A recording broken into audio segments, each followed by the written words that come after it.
Hello అండి. అందరికీ నమస్కారం. ఈరోజు మన రెసిపీ అందరికీ ఇష్టమైన అరిసెలు.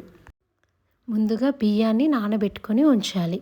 ఒక 12 అవర్స్ మినిమమ్ నానబెట్టాలండి. అప్పుడు మనకి అరిసెలనేవి సాఫ్ట్‌గా వస్తాయి. 12 అవర్స్ తర్వాత ఒక జాలి గిన్నెలో వడబోయాలి.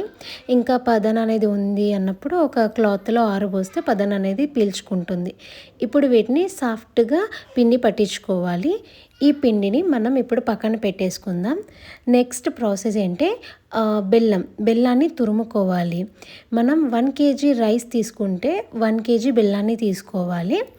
ఇందులో చిన్న చిన్న ముక్కలుగా తురుముకున్న తర్వాత మనం ఒక టీ గ్లాస్ కొన్ని వాటర్, ఒక టీ గ్లాస్ వాటర్ అలా వేసేసుకొని పాకం వచ్చేంత వరకు కలుపుతూ ఉండాలి. మధ్య మధ్యలో కలుపుతూ ఉంటేనే మనకి మంచిగా పాకం అనేది వస్తుంది. మీరు ఒక 2-3 టైమ్స్ చెక్ చేసుకోండి. ఇప్పుడు ఇది మనకి వాటర్లో వేసి చూస్తే ఇది అంత పాకం అనేది విచ్చుకుపోతుంది. సో మనకి ఇంకా పాకం రాలేదని అర్థం. చూడండి, ఇప్పుడు నెక్స్ట్ టైం అది దగ్గరికి వచ్చేసింది. మరి గట్టి పాకం రావద్దు.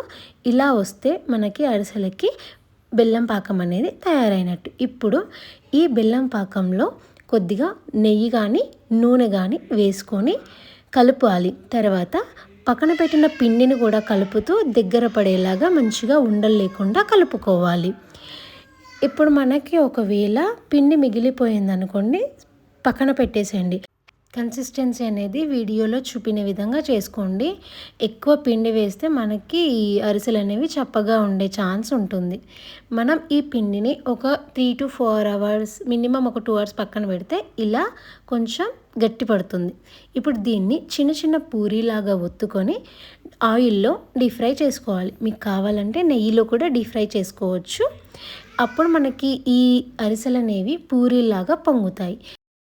ఇవి బెల్లం పానకంలో వేయడం వల్ల ఆయిల్ అనేవి చాలా అబ్జర్వ్ చేస్తాయి. సో మనం ఒక చెక్క కానీ లేదా మనకి ఇంట్లో ఏదైనా చెంబు కానీ పెట్టి మంచిగా ప్రెస్ చేయాలి. అప్పుడు ఆయిల్ అనేది మన కిందికి వచ్చేస్తుంది. ఒక జాలి గిన్నె లేదా జాలి గంట పైన పెట్టేసి మంచిగా ప్రెస్ చేయండి. అప్పుడు ఆయిల్ అనేది బయటికి కారిపోతుంది. తర్వాత ఇలా వేడిగా ఉన్నప్పుడే మనం దీనిపైన గసగసాలు కానీ నువ్వులు కానీ మంచిగా అద్దాలి. అప్పుడు ఈ అరిసెలకి నువ్వులు అనేది పట్టుకుంటుంది. అంతే, ఎంతో టేస్టీగా ఉండే బెల్లం అరిసెలు రెడీ. నచ్చితే ట్రై చేయండి. నా ఛానల్ని సబ్స్క్రైబ్ చేయండి. Thank you for watching.